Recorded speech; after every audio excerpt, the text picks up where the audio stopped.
Друзья, привет! Сегодня календарь. Напоминаю, 1000 лайков это одно окошко.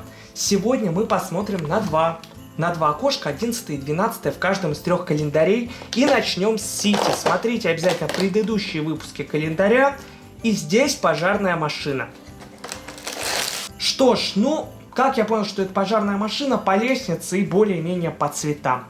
Интересные вот эти детальки 1:4 цветовой гаммы, они мне нравятся. Прозрачно-голубые в окнах. А в целом, что, ребят, так себе. Итак, надеемся на 12 окошко. Здесь поезд, игрушечный поезд, макет поезда. Кстати, два таких я собирал в наборе Диснеевская станция. Пишите, если хотите обзор на канале Брикстар. Итак, поезд. Поезд он небольшой.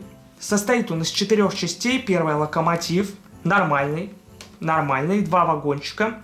И также вот еще одна часть. Что это? Можете писать догадки в комментариях. Возможно, это какой-то передвижной кран, потому что, вот видите, одна часть отходит. А так, зеленая, красная цветовая гамма. Здесь, конечно же, не хватает, чтобы эти части соединялись, поэтому это будет уместно, если будет какая-то небольшая у вас постройка типа столика, на котором поезд будет стоять. Дальше календарь по Гарри Поттеру, 11 окошко. Классный камин, кстати. Прям праздничный. И, кстати, он мог бы легко лежать в календаре по Сити. Это тоже было бы, вполне логично. Посмотрим, будет ли календарь Сити с камином. Камин нормальный. Не хватило, сразу говорю вам, вот здесь 2 деталек, либо одной гладкой. Нравится мне носок. Нравится мне, в принципе, как сам этот камин внутри выглядит. То есть здесь есть пламя, в комплекте еще запасная есть деталь пламени. 2 крепления, пока не знаю зачем, но они есть.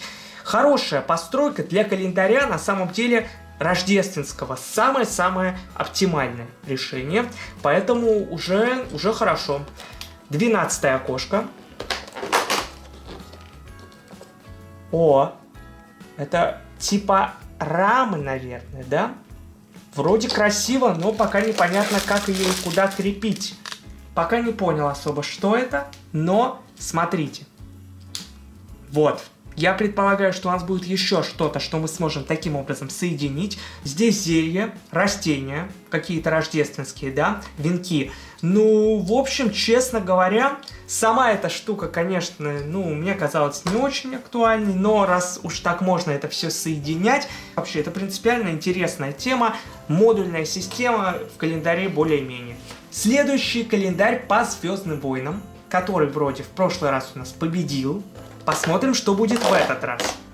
Здесь корабль, я не уверен, что это Сокол Тысячелетия.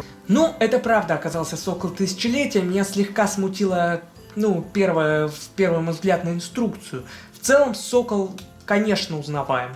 То есть и антенка, и вот эта боковая кабина отходящая. Здесь, да, слегка вот этот двигатель напоминает. Конечно, по факту он должен быть чуть более продолговатым, как в больших Соколах Тысячелетия. А так форма, да, передана. Это довольно большая модель для календаря, то есть сравните, как выглядит машинка пожарная, и вот насколько широкий получился Сокол Тысячелетия в рамках календаря. 12 окошко, оно вот здесь, вот, смотрим.